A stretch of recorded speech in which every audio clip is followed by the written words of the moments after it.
lessons I learned at 21. Okay. 2021 was the year of devastation. 2022 was the year of exploration. 2023 was the year of isolation. 2024 is the year of elevation. When writing this newsletter, my birthday is in 5 days. When recording this, my birthday is in 5 minutes. So it's time I reflect on lessons I learned while I was 21 to carry over when I turned 22. First lesson: the toughest battles are given to the toughest soldiers. The Greek definition of Miles is soldier, so it only makes sense that I'm given tough battles to overcome. These aren't the conventional sword-wielding charge into enemy territory type of battles that we see in blockbuster movies. These are more discreet, more mental, and more spiritual. These types compel me to prove to myself my beliefs about my strength, willpower, and durability. All 8 billion of us will encounter trials and tribulations if we haven't already. You reading this may be enduring some problematic battles to overcome. Shitty hands dealt. If you want to win, then you better start playing your cards right. In my case, it's a stage 3 illness called hidradenitis suppurativa. Now you're probably wondering, what the fuck is that? I know I was when my doctor diagnosed me with it. It's hard to treat and it's even hard to live with. It's an incurable chronic illness that affects nearly 4% of the global population. Any single hair follicle in my body can be inflamed at any moment. The flare-ups are debilitating and mainly affect my lymphatic system. There's no guarantee that the surgeries will help. There's little information on its cause. I titled 2023 the year of isolation, but after further review, I would switch 2022 and 2023. It's one thing for someone to attack you. It's another thing for your body to attack itself. How do you defend that? By mentally armoring yourself. Adversity reveals character. Only through that revelation do you explore a deeper part of yourself. You realize how capable or incapable you are. Lesson 2. The cure for the warrior's plague is an unbreakable will. Throughout history, humanity has suffered many plagues and afflictions, causing widespread social unrest and devastation, from the Black Death that purged medieval Europe to the Spanish flu that ravaged nations in the 20th century. But unlike diseases in the body, the warrior's plague exists within the recesses of the human mind. This is simply the duality of man. One voice is poisonous, the other is remedial. I stumbled upon Andrew Huberman's interview with David Goggins earlier this year, and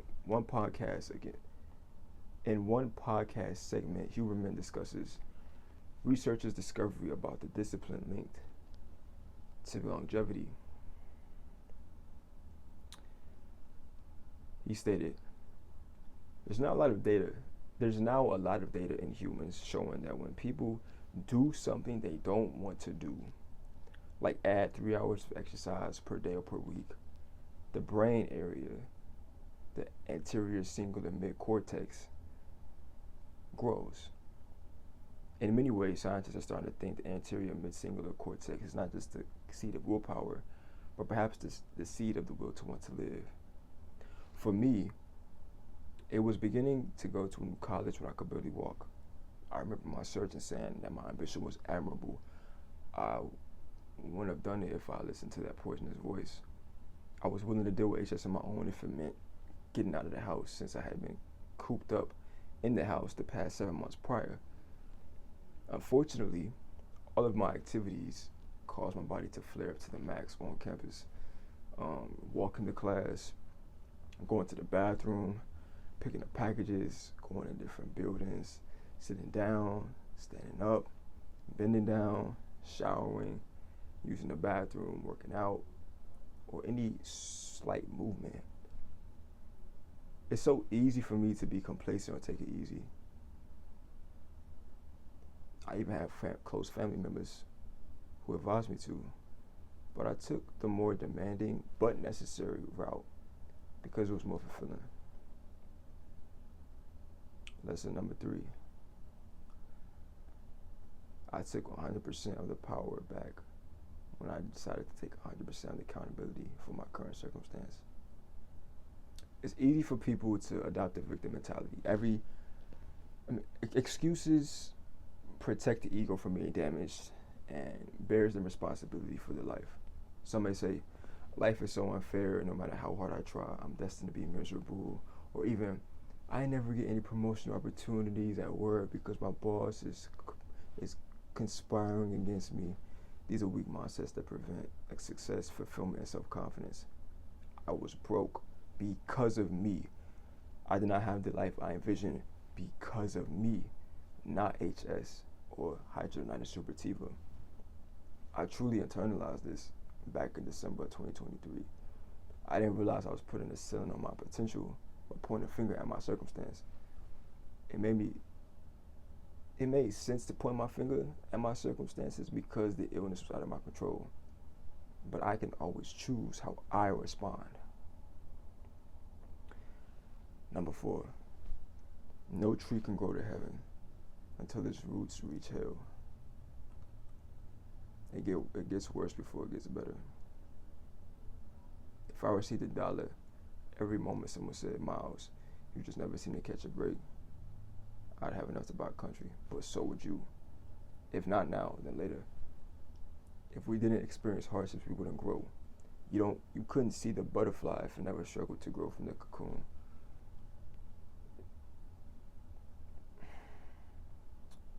Let me tell you a story. It's 7 months after a grueling surgery, and I'm back on my feet for the first time. I discovered an herbalist who gave me many herbs as I began a 6-week raw diet.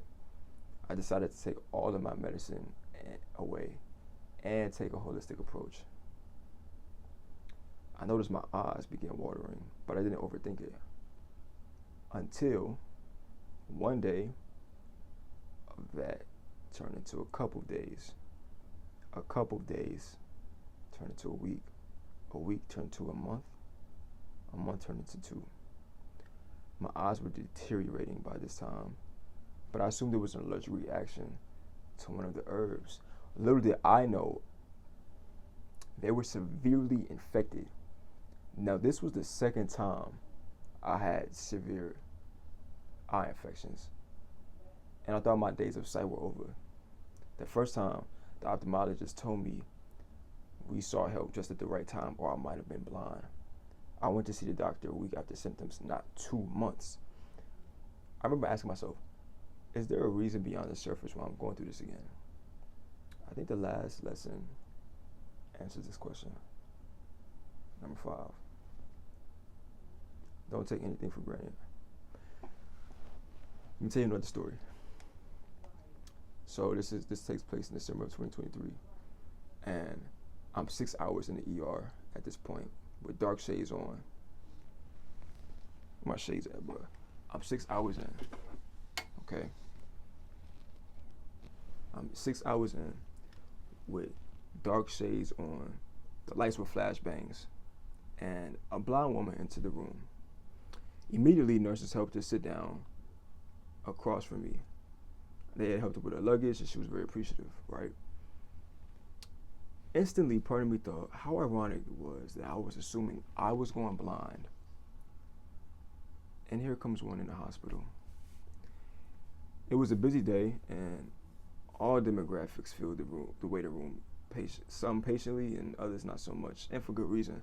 A man had a gash on his head, and he was bladed all over. Another was vomiting in a bag the entire time, and then there was a frustrated amputee. The whole scene was dull.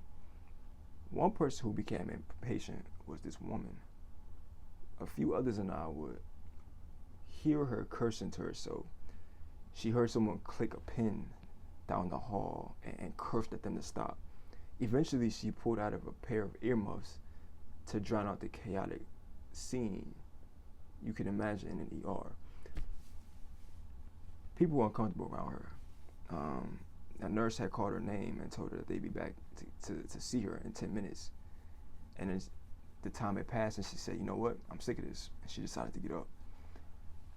She started walking, unsure where she was going, and she was headed for a wall.